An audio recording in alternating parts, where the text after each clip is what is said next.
喺呢度咧，我哋都聽下咧，你上一個月8月25日，咪主歌夜聖母嘅信息啊，聖母係咁講嘅：親愛嘅孩子們，我嘅小孩子們，我所親愛嘅，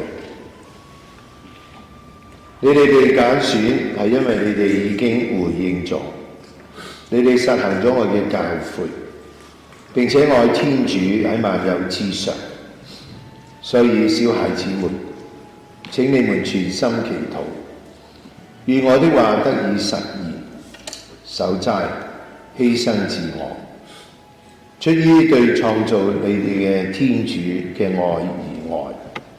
咁樣，小孩子們，成為我向呢一個尚未認識仁愛天主嘅世界伸出雙手。感謝你哋回應我嘅呼喚。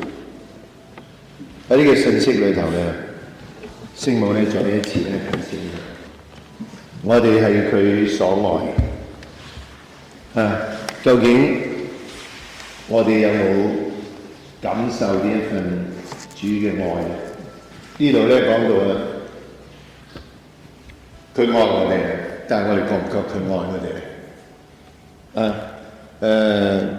佢再強調我哋係小孩子啊！今日問下我哋啊，但係我哋有冇孩子嘅心咧？面對天主，我哋永遠係小孩子。我哋無論你信咗幾耐咧，我哋對天主嘅認識都係好少嘅啫。聖母幫助我哋，聖母提醒我哋咧，我哋係被揀選，因為我哋曾經回應咗佢。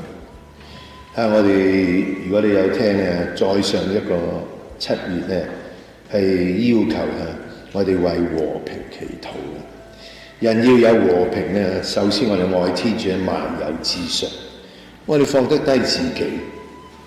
好多人咧都係我係最大嘅，我講嘅嘢就好似天主嘅説話，其實係錯。唯有天主嘅説話先至係最啱。我哋點聽咗天主嘅話，愛天主喺萬有之上。然後佢提醒我哋，我哋要全心祈禱。唯有我哋聽天主，我哋醒覺天主咧，我哋先知道天主要我哋講乜。冇祈禱嘅人，冇靜落嚟聽天主話嘅人，我哋講嚟講去都講自己嘅説話，我哋唔係聽到，都唔係生活天主嘅話。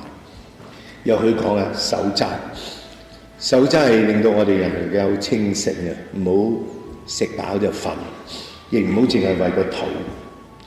人要犧牲自我。我哋唔能夠放得低自己，我哋永遠我就係變咗天主。人要能夠放低自己，愛就犧牲自己。我哋要為我哋所愛嘅人付出自己，同埋呢一份愛唔係因為我中意我去愛，係因為我呢份愛係嚟自上天嘅愛，天主嘅愛。我哋能夠咧去徹底咁去愛我哋身邊嘅人。天主要我哋成為呢一份將天主愛帶俾呢個世界嘅雙手。我哋問下我哋自己我哋幾可愛過我哋身邊嘅人，令到人喺我哋身上睇到我係天主嘅臨在呢？我哋問下我哋自己，有幾可我哋身邊嘅人因住我會話哇，有天主真好，原來係有天主係咁。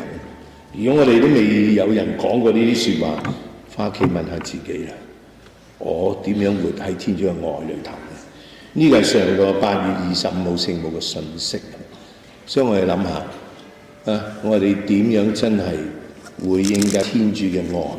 因為有佢嘅愛，我能夠放低我自己去愛我哋身邊嘅人。